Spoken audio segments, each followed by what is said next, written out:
Yes, so we are live now. Good evening, everyone. So we already had an introductory part of this meeting, and we are just going to go right into what we have this night.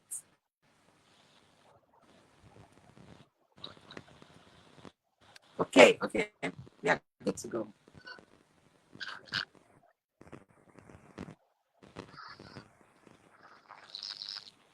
Okay, so welcome to the final session of our 2025 Fathers Day Fathers Conference.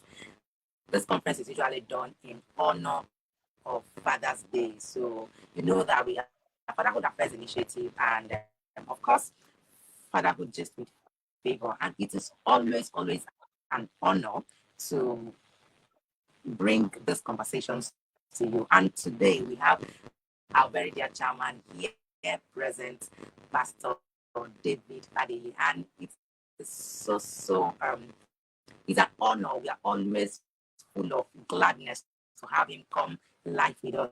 And we want to say publicly that he's been amazing. There's never been any session we invited him to that he did not squeeze out time for us. In fact, for him to be able to make it in this session, he just came back from a meeting that he went to minister, and he still had to squeeze out this time. So we want to say we love you, Pastor. Thank you for always creating time for us. Thank you for having us in mind. Thank you for not looking down on the days of our little beginning. We are super excited, and we are glad. We are just appreciating you, and we say we love you, we celebrate you, and of course, happy Father's Day to you. We love you, and we know that the Lord is going to keep you to reap the fruits of your labor in Jesus' name. You're welcome, sir. Amen. Thank you so much. Can you hear me? Yes, I can hear you, but it has a background noise. Yeah, I don't know where the background noise is coming from. Yes, sir.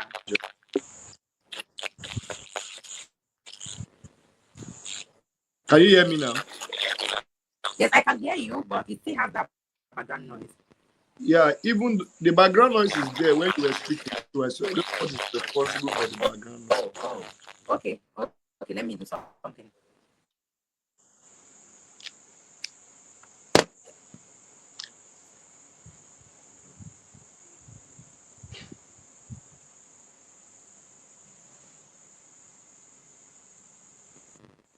Yeah, is it better now?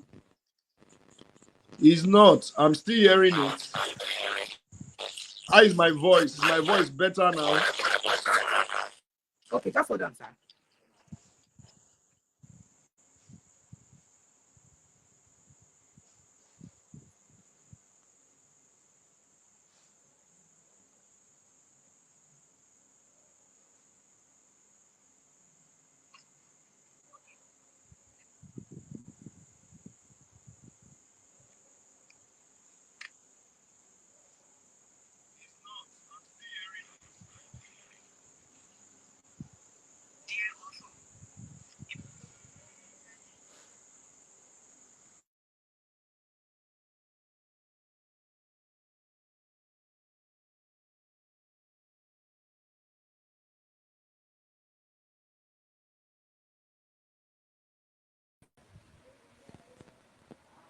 Okay, sir, is it better now?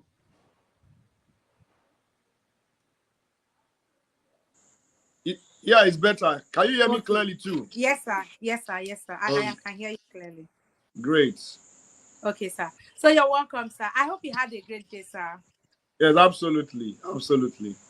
Had Welcome, a sir. great day today. Thank you. Thank you, sir. Thank you, sir. Welcome to the grand set, the final session, of course, the grand finale, and we are even more excited because you are the one handling this session.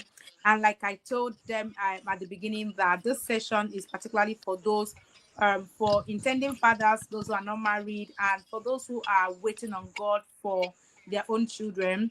And this session we titled it "While You Wait: The Making of a Father." So, sir, I just want you to take the next 5 minutes and give an introductory message or an introductory speech on the topic, and then I will ask you questions from there. All right. Good evening to all our viewers and those who will watch it later. Happy Father's Day to every father out there, and I'm excited to be part of this conversation today. A very, very important conversation, and well, another opportunity to speak about fathers and fatherhood. Mothers always have the opportunity to speak all the years, mothers, and I don't think there is lacking any voice of reasoning about womanhood. But sometimes about men, we hardly speak up, and so some conversations are not held. So tonight we are looking at while you wait, the making of a father. And the first thing I like to establish is that what really makes you a father is not necessarily your ability to impregnate somebody. So, which means you don't have to have your biological children before you begin to take up a fatherly responsibility. Uh, though we know that fatherhood is about giving life, a father is a source of life, but that is just the beginning biologically. And if you now look at what fatherhood entails, it is much more than just having a biological child, having a child biologically. So it involves more than that. And therefore, whether you're not married, whether you are married waiting to have your own children, or whether you've Yes. had your own children, fatherhood is the same journey. And so, for those who are waiting to be fathers, the most important thing you should be doing now is to begin to look around you, the people who you can provide fatherly care for, the people you can guide, mentor, nurture, provide for their needs. Uh, you need to now look at this opportunity as a time to prepare yourself for the role of fatherhood.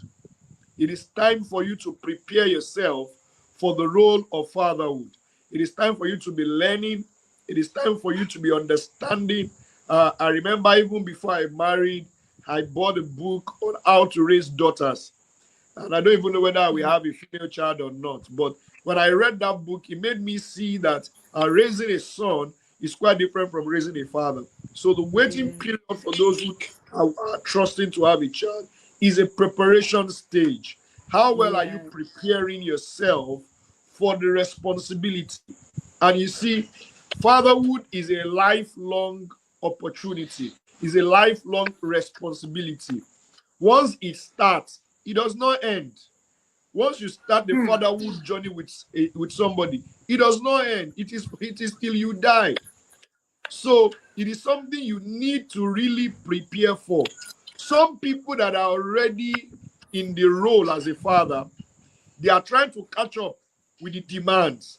They are learning on the job because some things that they are not aware of is just rearing his head. So it is the time for us to prepare for the responsibility of fatherhood. Fatherhood is not just about starting a life. It talks about giving identity to a child. It talks about protecting. It talks about providing. It talks about guiding, training, and mentoring another life. It talks about leading another life through life until they can live their life by themselves. So you don't even need to wait to have your own biological children before you start manifesting these responsibilities. There are people around you. There are people in your church. There are people in your community who your fatherly role in their life can define a lot of things. Today, sir, we have people who have political fathers. We have people who say they have spiritual fathers. We have people who say they have career fathers, business fathers. So fatherhood is not just biological. It's you shaping the life of another person. It was Paul who was speaking and he says, my children, who I travail to bring forth. So these people are not his biological children, But you understand that the role he has played in their life, in betting things in their life, is a fatherly role. So whether you are ready with your own biological children or not, it is not too early to start giving out fatherhood to people that need it. In fact, there are many people in our world today that need the presence of fathers in their life. There are many Mm-hmm. people whose fathers are absent. There are many people whose fathers are not available, who are not even alive anymore. And if you have them around you, it is an opportunity for you to begin to let me not say practice fatherhood, because you are not practicing it, you are living it with those people. And sometimes living it with them will even help you when it gets to your own time to be able to be a better father to your own biological children. So whether you're waiting or you are in it already, you are not less than a father because you don't have a Yes. biological child. You are not less than a father. As long as you are carrying out this fatherly role in the lives of other people. We see people who go to adopt children. They didn't personally give birth to that child, but they raised those children to greatness. That is fatherhood. That is being a father. So this is where I would pause for now so that Thank you so much, sir. we can Thank have a you, thank you, conversation. thank you. That's the last thing you said. I was just trying to write it down. Amongst other things I've written down, you say that you are not less than a father because you don't have your own child yet. And that is powerful. That now extends to people who are people's uncles. You don't have a child, but there is this niece, there is this nephew that is looking up to you. That is where start from there. You don't have a child, but there is this family member who is younger. Start from there. Thank you so much, Sam. So in this conversation, just starting from where you stopped, now we are looking at while you wait.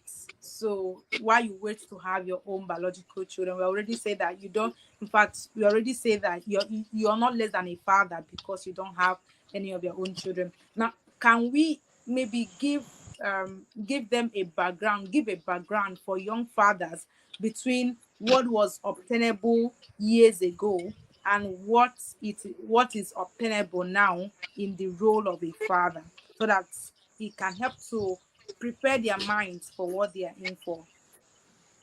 All right. The truth of the matter is that the core responsibility of a father remains the same 20 years ago and now. But the expression of those responsibilities have changed. Wow. So it is a role of a father to protect the child. So in those days, once you lock your child in the house, you are sure you have protected them. Mm, You go to pick them in school, you keep them in the house. You are sure that you have protected them. But protecting a child now is beyond just keeping them in the house. It is protecting them from online assault, protecting them exactly. emotionally, protecting them physically, protecting them spiritually. The scope is just wider, but the responsibility of protection remains the same. The responsibility of provision remains the same. Anything that you bring to life, it is your responsibility to provide for such a thing. Now, but the needs of children have evolved, that's changed. It's no longer what it used to be. Just get food, get a good house, send them to a good school, and that was it. But now the scope is wider. People now, you now see children talking about the fact that they have mental health issue, they are depressed because the emotional needs of the children of our time are scaled up beyond what we could understand. The threat, the threat to a child in our own generation is more than the threat in 20, 30 years ago. So what Yeah. you are protecting them from now is deep, is more, his scope is wider. The needs you are meeting in their life is wider. The kind of the world we find ourselves, the things that are happening around us shows that. So now you don't just send a child to school And you just feel that since you have sent the child to school, you have empowered the child. So even the conversation around empowerment has changed. Everything has changed, and you must learn how to father a child in the generation that the child is living. Sometimes that is always the friction between the child and the parents. The parent is trying to raise the child the way they were raised, not understanding that the child is living in a different world than they lived in. And so you have to now master, learn, and understand the times that we are and see how you can improve in your fatherly role with respect to the current reality of the age that we find ourselves. The things that the children are Exactly. dealing with now is more than what our parents probably dealt with. The Yeah. threat that is around now is probably not there several years ago. Dragging people on social media vices. There was no TikTok those days. There was no Instagram. Probably there was no Coco Melon. There was no YouTube. So these days now, your child is watching TV in 20, 40 years ago. You and your children can sit and be watching a television program together, and all is fine. These days, you can't just leave your children to the television. The programs are more, and some of them are very destructive to the child. So parental guidance, getting apps on your phone, on the TV that blocks off so many channels is the current reality. So you are no longer Yes. choosing a school that your child will go based on the quality of education in that school. You have to also look at the values that that school stand with, that they stand for. You have to look at the culture of that school so that you don't send a child to school and the child is learning mathematics and also learning homosexuality at the same time. The child is learning physics and is also becoming a drug addict at the same time. So the responsibility is becoming enormous. Even though the work looks like, oh, it's the same role: protect, provide, nurture, guide, train. But this wider. The scope is wider now. So that's what it is. Wow. Like, you just nailed it. That was so powerful. And if if if at the pace at which the whole thing is at the moment, there is a tendency. In fact, why am I saying there is a tendency? There is surely going to be a massive difference in the next 10, 20 years. A massive difference. And so anybody who is not yet, who doesn't have a biological child now, is surely preparing to raise. So let's assume that you're having your child this year, next 2 years. You're probably going to be a father of a 10-year-old child in the next 10 years. You're going to be a father of a 15-year-old child in the next 15 years. Now, compare what a 15-year-old child is facing in this time, and then maybe multiply it by 2, because the technology would have expanded. There would have been more vices. That means that if you were preparing yourself for one, you should double up, because there is a whole lot that is coming in the future. Thank you so much, sir. So I want to ask, is there such a thing as feeling unprepared to be a father? Yeah, not even just about being a father, about many things in life. Many people feel unprepared. Some people who are already fathers felt that they were not prepared. But it is not about the feeling, it's about you taking responsibility. So if you feel unprepared, why are you feeling unprepared? In what area do you think you are unprepared? And if that is the feeling, solve it. Begin to attend conferences. Begin to read books. Begin to expose yourself to knowledge. Begin to learn so that that feeling will no longer be there. But the feeling, whether you have read or not, and the feeling is still there, in all of our conversation, one thing we must also trust God for is wisdom. Wisdom. Every child will be different.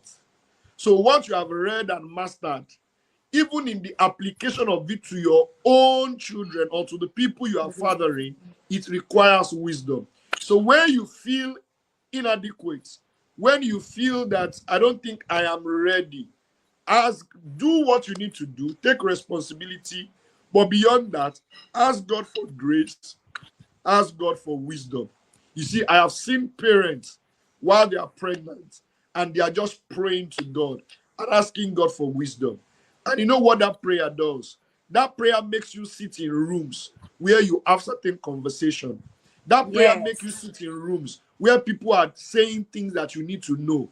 That Yes. prayer makes you go to a place and you stumble on a book. That prayer makes you scroll on Instagram and you find somebody who is having a very interesting conversation and you start following the person. So where you feel inadequate, where you feel you are not ready, take steps, take initiatives, make moves. But in all of that, still believe God and ask God for grace and for wisdom to be able to be a father the way God expects you to be.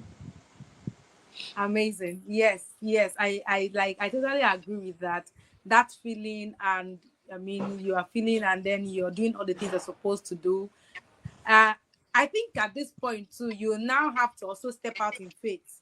So because some people are not getting married because they feel like they are not ready, they are not ready, they are not ready. And even when they have done everything they should do, they still feel like that. So at this point, I think it has become fear.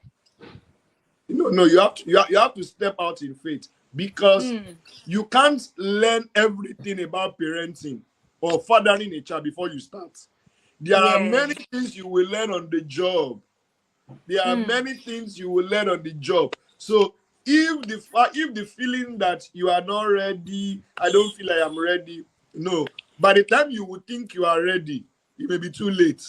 It may be too late. Yeah. So just step out in boldness. Begin to take initiative. Begin to pray. Begin to move around. Begin to ask questions. Begin to attend conferences and seminars. And step out in faith. You don't have to be afraid. You don't, what the question you ask yourself, what is limiting me? Identify what is, identify it, deal with it, and move on. But Yes, no, sir. don't allow fear to hold you back from stepping into your fatherly responsibility. You will Yes, have to sir. learn Yes. on the job. You can't learn everything before the job. You will learn many Exactly. things on the job.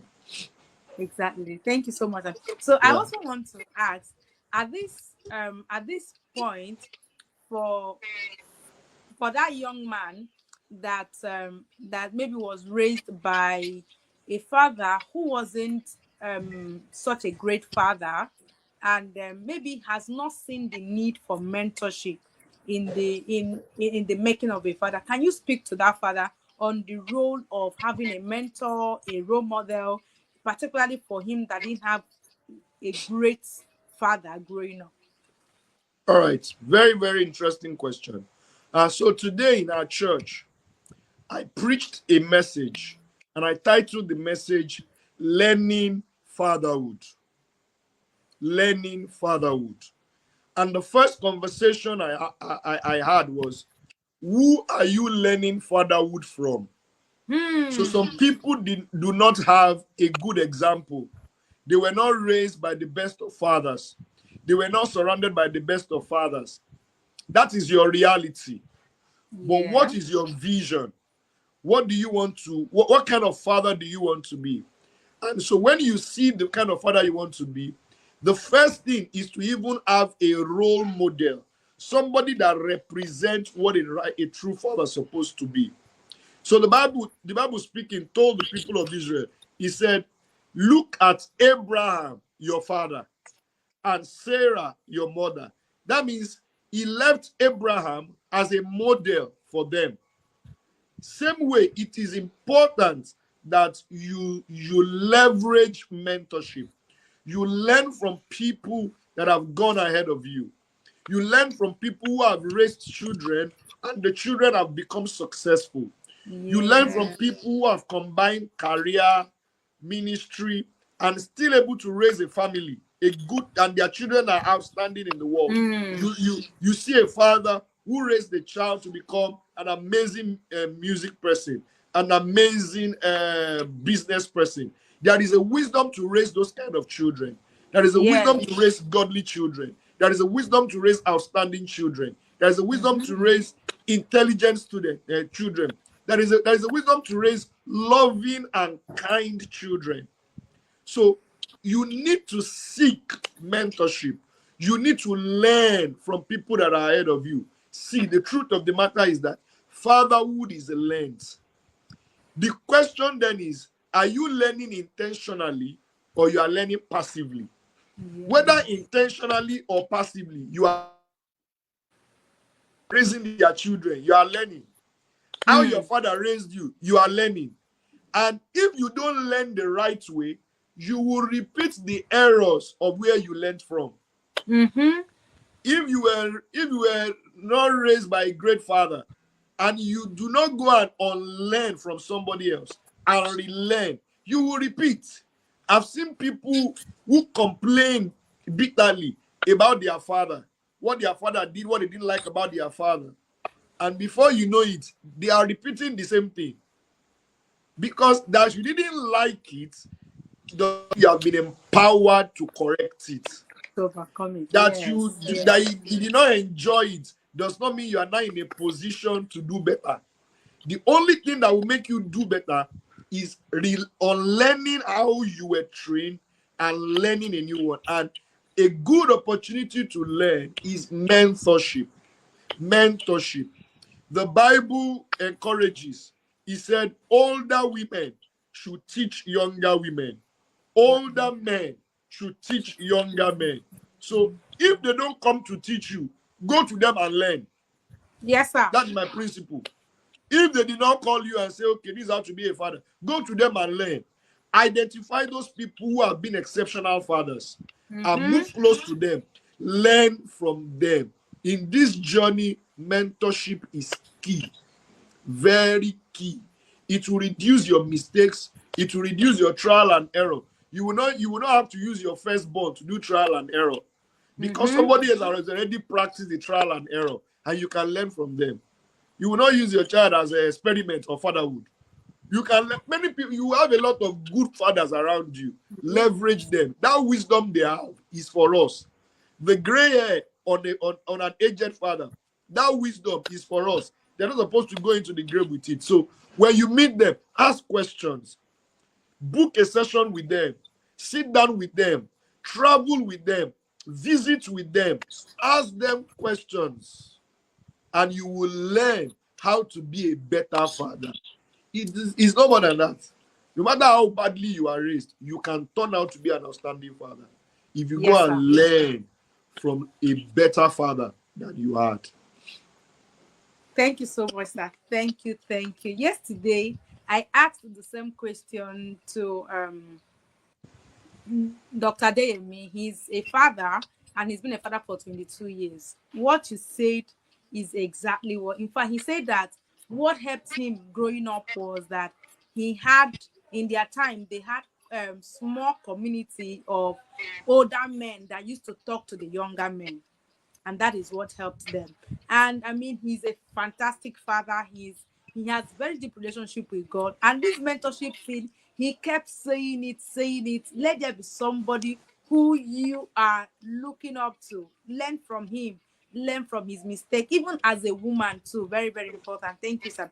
Okay, sir. So the next question I want to ask is, there is a matter that, in fact, as I was thinking about it, I'm thinking, how do I make it not sound so, I don't even know how to put it, but let me just, Holy Spirit help me. So on this issue of adoption, issue of this is surrogacy, I don't know if you have seen the trend or that has been happening on surrogacy recently.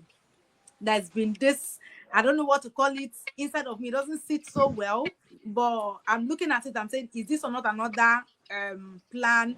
This issue of if you are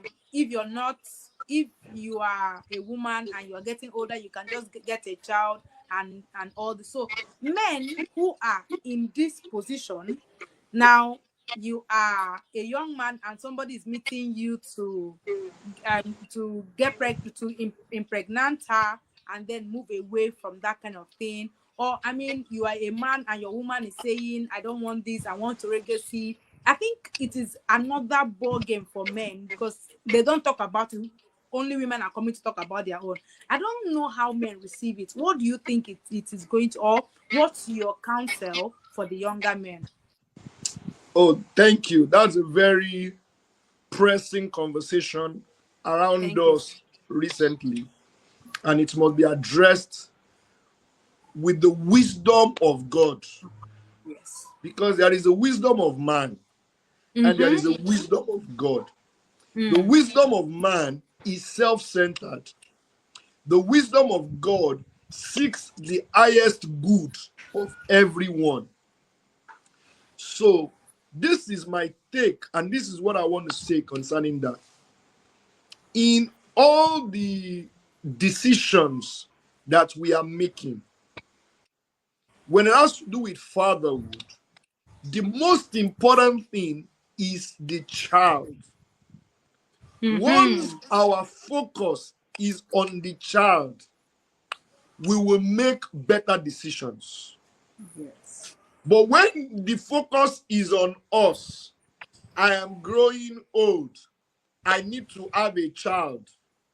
I am this, I just need to have a child. A lady comes to meet me and say, just impregnate me, just donate, want to have a child. All of that is about the man and the woman.